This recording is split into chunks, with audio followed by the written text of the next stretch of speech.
Hey, everybody, welcome to this episode of the Disc Golf Answer Man. Hi, Disc Golf Answer Man. It's Nate from Maine again. I am depressed about the fact that you guys didn't put a podcast out this week, so I'm submitting another question. My question is sort of pretty much what you guys think of this idea that I have. It's kind of a pipe dream, but it's to fill a gap in our state's disc golf coverage. We just don't have enough courses in the southern part of the state, and I would really like to start kind of almost like what ball golf country clubs have done.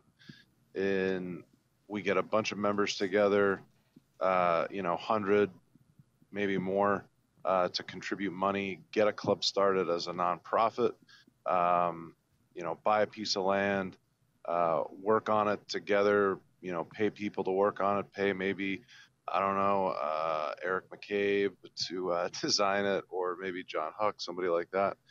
But anyway, just kind of looking to see what you guys thought of the idea. It would be a pay-to-play course, but as a nonprofit, everything would go back into disc golf, back into the course itself, but it would be a private course where the members feel like they own it and they have a direction in it. Just seeing what you guys think about it. It could be a real dud of a question, but there goes. You do this a lot. Yeah. I mean, if it sounds easy on paper, right. I mean, discussing it, talking about it, but there's a lot of hoops to go through, and it's not something that you can just be like, I'm going to buy this piece of land, and then everything's going to start falling into place. It's very difficult, and it's time-consuming. I mean, I've been working with parks departments and cities on installing courses, and I get the approval to do it, but we can't do anything until paperwork goes through, or the fiscal year goes out whenever it's different every community, really.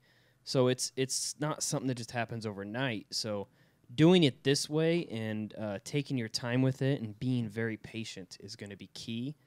I'm not really experienced in nonprofit or dealing with the nonprofit organization side of things, I guess.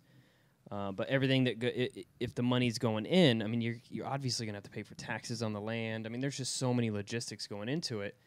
I think it's a cool idea. I think it could work out depending on how popular disc golf is in your area. And I know it's relatively popular in Maine, but there's not very many communities that could actually probably pull that off.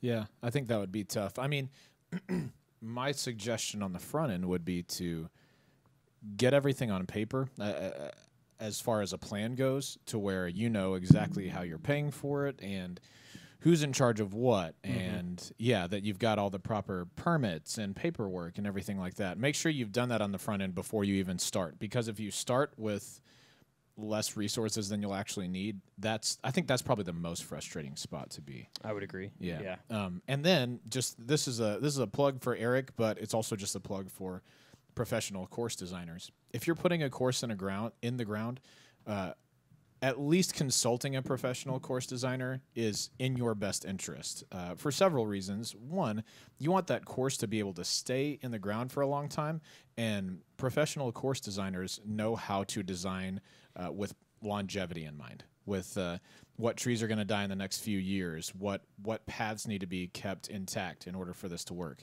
But they also design for safety, and which is actually number one on my priority list. For sure.